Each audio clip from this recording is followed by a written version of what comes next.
You're watching GMA, the biggest and brightest breakfast show on the African continent. Speaking of the African continent, I am in Kenya having a blast of my life in Mombasa at the Sarova Whitesands Hotel. Beautiful place. Now I'm hanging out with Chef Bimal. He's about to hook us up with another one of those fantastic meals that he does best. All right, so Chef Bimal, what are you preparing for us today? We'll make Swahili crab for you. Swahili crab. Swahili crab. Okay, this will be interesting. Yeah. Let's get started. You need some crab claws. You see, these are huge crab claws. Especially we select for our guests. So now, it's very hard shell. So for it to do well, we need to crack it and marinate it. And the best way to crack it is light bang here, and then come to this part.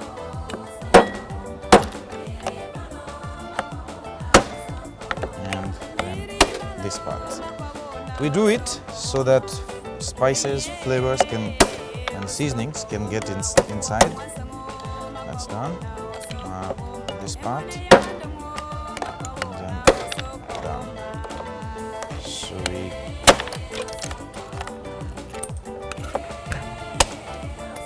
we are ready. Well, this is the only messy part of it. The rest, everything is just nice. Quickly, we'll marinate. I have to, best cooking comes with finger. So a touch of salt and a generous squeeze of lemon. Give it a toss. Now, take a pan. Now, we'll start with oil.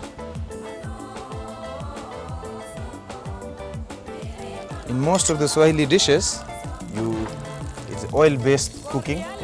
You start with oil.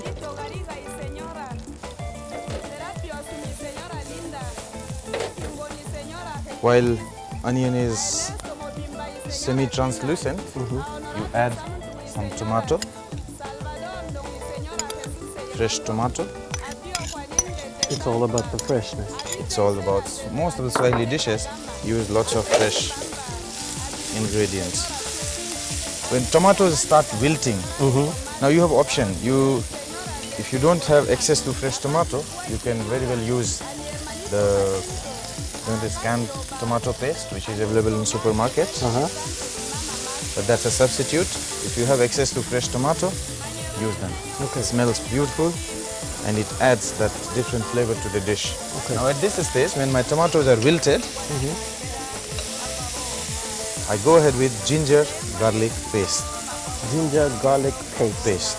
You take ginger and garlic in equal quantity and you put it in a blender and make a paste. Ginger garlic paste. Yes. Interesting. This stage, I'll add little turmeric.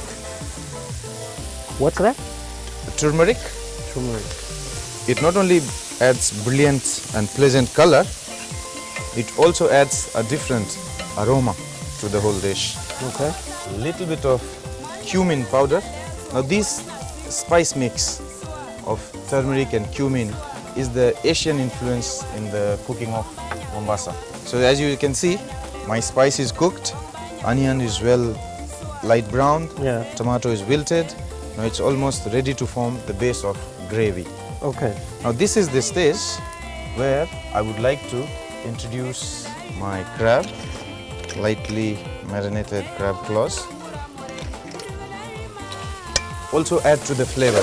The shell? Yes, the shell has, so this shell, sometimes you end up doing the boneless crab dishes, but what you are missing is that earthy flavor from the dish, that because you don't have shell. So this shell, cooking with shell, I know it's a little cumbersome to eat with shell, but it adds to the taste and flavor. So don't compromise on the flavor, cook with shell.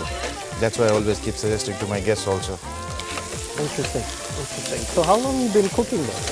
I've been cooking last almost 12 years. 12 years? Yeah. Wow. And at this stage, I will just spice it up a little bit of black peppercorn. Black peppercorn. Black peppercorn crushed. My chef from whom I learned cooking used to always recommend us to use freshly crushed peppercorn because it adds a new dimension to the dish, and in terms of flavor and the overall acceptability of the dish. Beautiful. All right, so how long you been working for Sarova Whitesands? I'm in second year of my association with Sarova Group. Yeah. And how's this place? This particular Fantastic. It's a dream kind of place. Okay. It's just a little bit of water. I was gonna ask, is that water? Yes.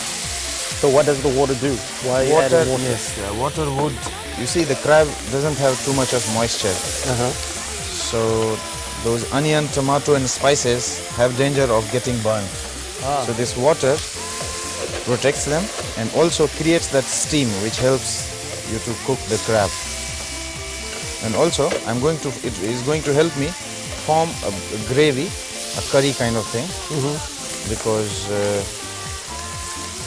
I intend to present it with rice and to have it with rice. Oh, it's changing color. Yes, it has. That's why I always recommend it should be you should cook with shell. Now at this stage, I will go ahead with freshly squeezed coconut milk. Now this is second press and this is first press. So you take the fresh coconut, grate it. First time, whatever you get, that you call first press. Second time, what you get is called second press. So what's second the press? difference? Second press is more watery. So it is taken in the end. So what you should do while cooking, you should always that watery part should go first.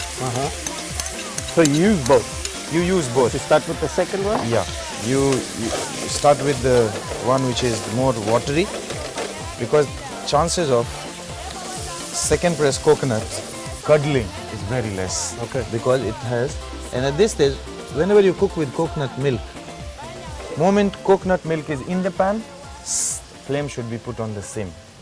You go ahead with second press, first press. Did I say it other way around? First press, yes. First press, the thicker one. Yeah. So again, I'm going to ask you, I'm from a landlocked country and I can't find coconut. What do I do? Coconut milk powder, coconut milk is readily available in tinned coconut. Although it will not be as good as this because this is fresh stuff, but you can cook, you can prepare the dish. So that can work? Yes, definitely it can work. Now I also had little bit of, this is tomato paste. Yeah, towards the end, this is again fresh tomato paste, but cooked one. You take around a kilo of tomato, fresh tomato, paste it and you cook it and you reduce to 1/4 of it. You should not cook, otherwise it might taste little fresh coriander sprig here and there. What's that you're putting? Coriander, fresh coriander leaves. Towards the end of cooking. It also adds some flavor.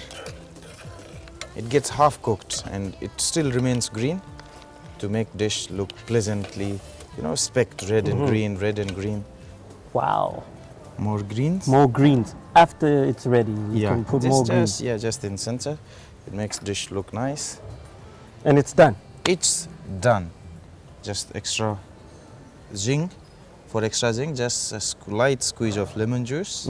Seafood and lemon juice. They go well. They go well. All right. Beautiful stuff. So here's your Swahili crab. Swahili crab, ladies and gentlemen. This is my Mombasa experience. I know, Shayla, you're feeling jealous right now, but next time for you. All right, folks, there you have it, my Swahili crab. I'm gonna grab myself a drink. I'm gonna sit down and I'm gonna enjoy my meal, Swahili crab with rice. With rice. Definitely. Keep watching GMA.